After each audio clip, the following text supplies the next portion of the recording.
We begin today with the arrest of 42 members of the San Fernando Valley-based white supremacist street gang, the Peckerwoods. The indictment charges a total of 68 defendants with numerous federal crimes. And now Eyewitness News reporter Sid Garcia is live at the LAPD's North Hollywood station with the details and video of some of the arrests made today. Sid. Guys, it was the LAPD, the FBI, the DEA, and other police agencies that took part in the takedown today. As you mentioned, dozens of members of this white supremacist gang were taken down, and according to the feds, they committed more than just hate crimes. Taking the guns out of the hands of gang members, taking drugs off our streets, increases the safety and reduces the harm that these activities pose to our communities. The LAPD, FBI, DEA, and other law enforcement agencies announced today that they've taken down dozens of members of the notorious white supremacist gang, the Peckerwoods. The gang is based out of the San Fernando Valley. 29 federal arrest warrants were served this morning. 68 members of the gang were indicted on charges ranging from gun violations to identity theft. It appears, however, that the business of hate was not enough for them. Their criminal activity took on different forms. Driven by greed, as alleged today, they engaged in drug distribution, multiple fraud schemes, and firearms offenses. 42 of the 68 gang members indicted are now in custody. The remaining 26 are fugitives. The Peckerwoods, according to federal law enforcement, have aligned themselves with the Aryan Brotherhood and Mexican Mafia prison gangs. What we wanted to do through this investigation was neutralize this threat as quickly as possible. So as I said, we're not going to wait around for a tragedy to occur. We're going to take action right away. And in order to do that, we use every tool in our federal toolbox to address that. And that's what we've done today. Again, 42 of the 68 indicted are in custody. They're still looking for the other 26. The sentences, if convicted on the charges, range from as low as 10 years to life in prison. Today, the Supreme Court is hearing oral arguments. A major case on ghost guns in the Supreme Court. They are guns usually sold in parts online that can be self-assembled with no serial numbers, making them difficult to trace. ABC's Perry Russum is in Washington. Today, the Supreme Court hearing arguments on regulations to ghost guns, virtually untraceable guns sold in parts online with no serial numbers. But nothing in Congress's use of the term weapon suggests that it has to presently be functional as an instrument of combat in order to qualify. According to the ATF, the number of ghost guns recovered by police skyrocketed, up more than 1,000% from 2017 to 2021. The case in front of the High Court centers around a 2022 executive action by President Biden, requiring companies to add serial numbers to ghost guns, run background checks on buyers, and verify buyers are at least 21 years old. Since this rule has taken effect in 2022, and under other pressure brought to bear on the industry, including some lawsuits that we were involved in and other actions, we've actually seen the number of ghost gun recoveries at crime scenes start to come down. Gun part makers and gun rights groups challenging Biden's executive action, arguing the rule exceeds ATF's authority, as weapons kits do not meet the definition of a firearm under the law. Just like some individuals enjoy working on their car every weekend, some individuals want to construct their own firearms. Cody Wilson is one of the largest manufacturers of gun parts kits. We don't sell firearms, right? So my company will never have a federal firearms license and therefore will never perform the NICS background check. Perry Russum, ABC News, Washington. The Supreme Court could make a ruling on this case as early as next year.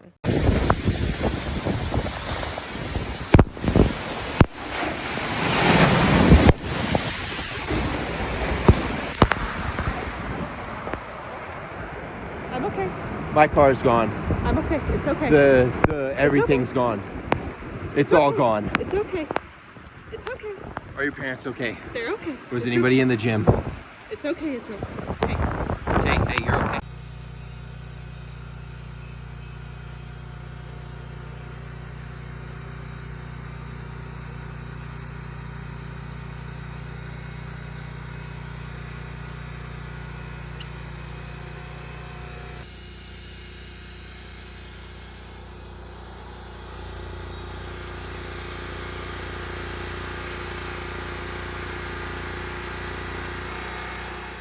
President Biden has warned that a huge hurricane bearing down on Florida could be the worst storm there in a century. It's the second major storm to hit Florida in less than 2 weeks. 1 million residents have been told to leave their homes, with the mayor of Tampa saying if you stay, you will die. Hurricane Milton is even more powerful than Hurricane Helene, which killed at least 225 people. Well, the energy that is supercharging these hurricanes comes from the waters of the Atlantic Ocean. Normally, the average temperature at this time of year is about here, but this year it's been much higher, at or near the hottest temperatures on record, right up here now. Climate change is driving this as the oceans absorb most of the extra heat that carbon dioxide and other greenhouse gases trap near Earth's surface. So warmer seas mean more water evaporates, and that allows storms to strengthen and grow. Will Grant reports. Florida is once again bracing itself for a storm of devastating power. As Hurricane Milton bears down on the state, it brings 155-mile-an-hour winds, heavy rain and a life-threatening storm surge. The National Hurricane Center has warned it poses an extremely serious threat, and an emergency has been declared in more than 50 counties. President Biden has approved disaster funding and said Milton could be one of the worst storms to hit Florida in 100 years. You should evacuate now. You should have already evacuated. It's a matter of life and death, and that's not hyperbole. It's a matter of life and death. And the state authorities are using stark language too. This is literally catastrophic, and I can say without any dramatization whatsoever, if you choose to stay in one of those evacuation areas, you're going to die. Little wonder they're fleeing, as people in Florida know what's coming. Milton is due to make landfall in the same region battered by Hurricane Helene just 10 days ago. At least 225 people were killed in the US by Helene, with hundreds more still missing. Preparations are being put in place, with emergency shelters set up and a converted sports stadium providing thousands of beds for rescue workers. These scenes are becoming all too familiar, with Milton the 10th major storm this Atlantic hurricane season, as climate change causes a warming of the seas, making such storms more frequent and more powerful. Milton clipped Mexico as it barreled towards the US, giving an indication of what's on its way. No matter how experienced Floridians are with hurricanes, this remains a frightening storm coming at the worst possible moment. The world's rivers are in crisis, from pollution to record low water levels. These vital waterways are facing unprecedented challenges. 2023 marked a turning point, with many rivers reaching their worst conditions in decades, leaving entire regions in complete devastation. Here's a report. Pollution in Delhi's Yamuna River is at a staggering new high. Fecal coliform levels have soared to 4.9 million units, 10,000 times higher than the safe limit. Untreated sewage, runoff and insufficient water treatment have turned the once life-giving river into a toxic flow. But Yamuna's struggle is not unique. The UN's weather agency report paints a bleak picture. 2023 was the driest year for rivers globally in over 3 decades. Across the planet, climate change and unpredictable weather patterns have dried up water flows. In the Americas, the Mississippi River has fallen to historically low levels. Even the mighty Amazon in South America is at its lowest ever flow, threatening millions of people and ecosystems that depend on it. Water is the basis of life in this planet, but it can also be a force of destruction. One of the key findings of this report is that water becomes increasingly unpredictable, what we call an erratic hydrological cycle, leading to sudden floods, severe droughts, and climate change is one of the causes of these extreme behaviors. This year, dam failures caused by sudden floods wiped out entire communities in Libya. And in East Africa, historic flooding has claimed hundreds of lives. displacing 500,000 people. The UN report also highlights how glacier melt, feeding many major rivers, has hit its highest level in 50 years, threatening long-term water security for millions. 3.6 billion people face inadequate access to water for 1 month a year, and the figure is expected to rise to 5 billion by 2050. Water is becoming the most telling indicator of our climate's distress. And yet, as a global society, we are not taking bold action to protect this resource. With half of the world's rivers facing dry conditions, the situation is dire.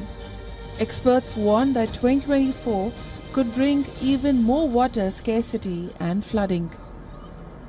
A missile was reportedly fired from Yemen towards Israel, triggering air raid sirens across large areas of central Israel. The Israeli military claimed to have successfully intercepted the missile. Hezbollah says they targeted a military base south of Haifa using Fadi-1 missiles, injuring many civilians. Here's a report. Hezbollah rockets struck Israel on Monday, on the first anniversary of the Gaza war. That's as Israel looked poised to expand ground incursions into Lebanon. Iran-backed Hezbollah said it targeted a military base in Israel's city Haifa with a salvo of missiles. The group, allies of Palestinian militant group Hamas, said it also launched another attack on Israeli city Tiberias. This strike, 1 year on from Hamas's October 7th cross-border raid into Israel, underlines how much the Gaza conflict has since spread across the Middle East. There are fears that the US, Israel's superpower ally, and Iran will be sucked in. In this latest attack, Israel's military said 5 rockets were launched from Lebanon at Haifa and that 15 were fired at Tiberias, with some shot down. Hamas, meanwhile, targeted Israel's commercial capital, Tel Aviv, with a missile salvo, the group said. This barrage comes following a series of deadly blows against Hezbollah in Lebanon in recent weeks. Mohammed Kanso is one of 1.2 million people displaced in Lebanon while fleeing Israeli attack. He says this war has been imposed on his country and that he did not expect to be living on the streets. Israel accuses Hezbollah of deliberately embedding its command centres and weaponry beneath residential buildings in the heart of Beirut. Hezbollah denies storing weapons among civilians. On Sunday night, Israeli missiles rained down across the Lebanese capital. Many fear Israel will unleash on Lebanon the same scale of destruction it waged on Gaza. Following last year's October the 7th Hamas attacks, Israel launched a brutal response on Gaza. The EU's response was unequivocal. Israel is a democracy attacked by Hamas. Israel has the right of self-defense. Despite over 40,000 Palestinians killed and a wider escalation of war in the region and tens of thousands protesting on the streets of Europe, the mantra, 1 year on, remains unchanged. Free, free, Palestine! Across Europe's capitals, calls for restraint have done little to stop the onslaught.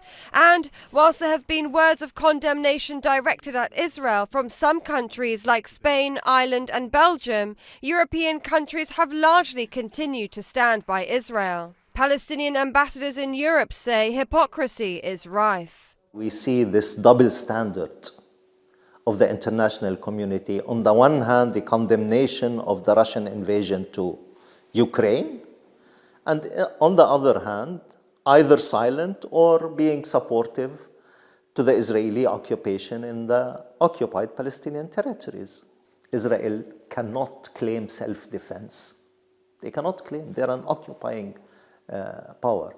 The EU is Israel's biggest trade partner, accounting for 28.8% of trade in goods in 2022. That amounted to over $51 billion. In terms of arms sales, last year, European nations' weapons sales to Israel were worth $361 million.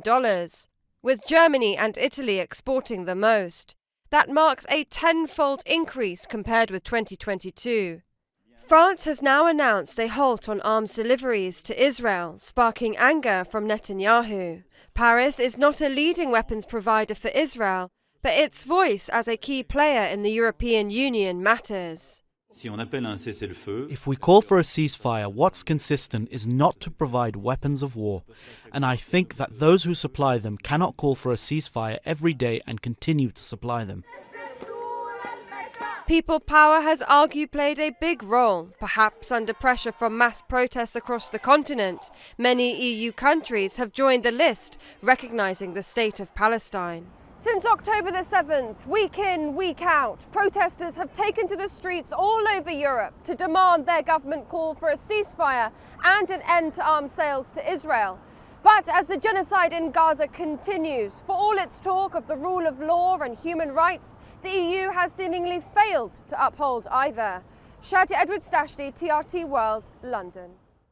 11 days after Israel assassinated Hezbollah leader Hassan Nasrallah in an airstrike on a Beirut suburb, Israel said it had killed his replacement. That's according to Israeli Defense Minister Yoav Gallant.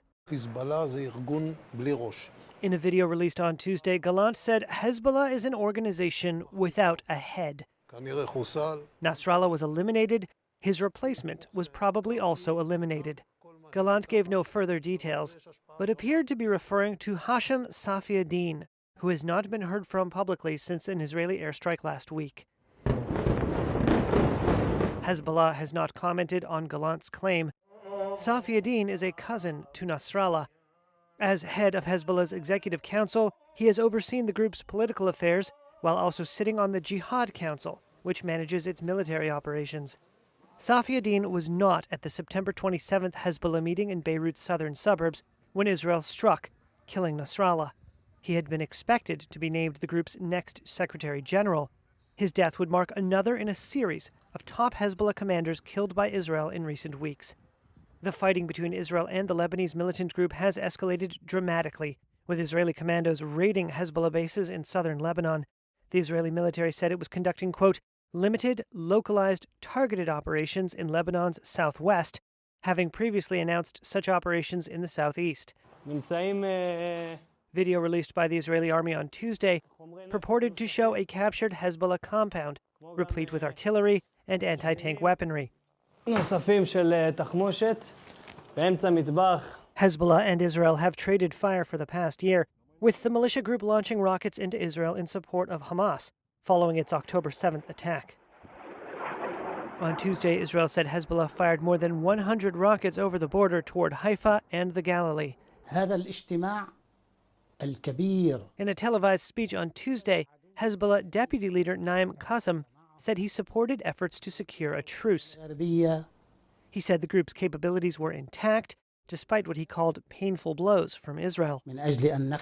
It was the first time that he had not mentioned an end to the war in Gaza as a precondition for halting combat on the Israel-Lebanon border. Israel is stepping up its invasion of southern Lebanon.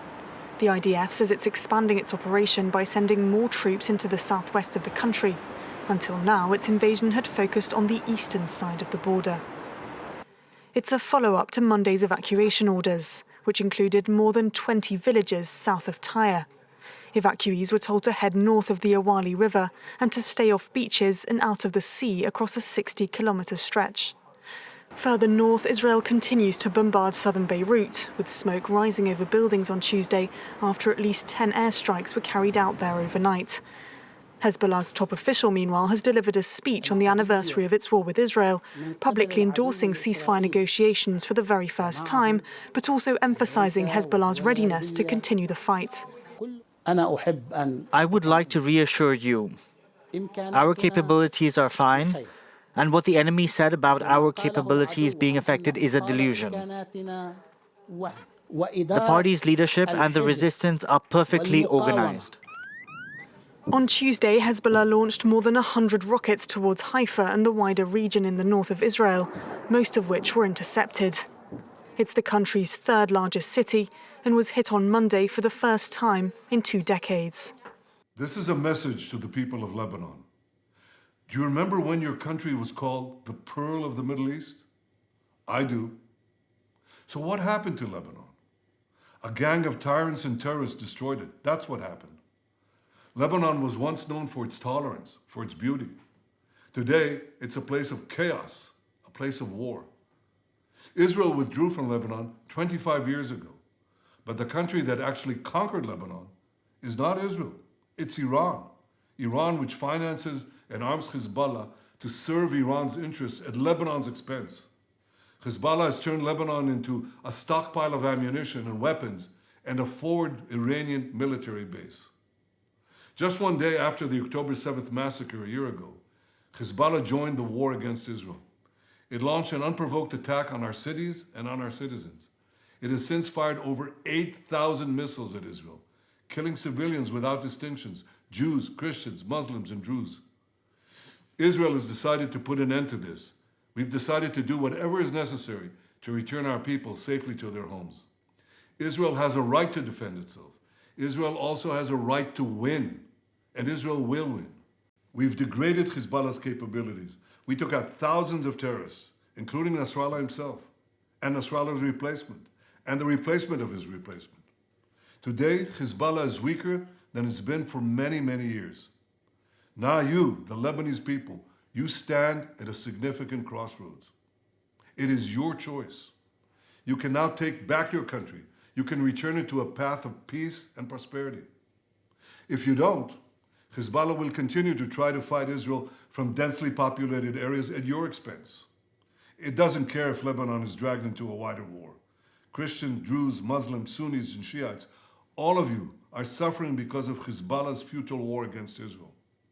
Today I ask every mother and every father in Lebanon a simple question. Is it worth it? Because it doesn't have to be that way. I know you want a better future for your children. So I'm speaking to all of you today. There is a better way for your children, for your cities, for your villages, for your country.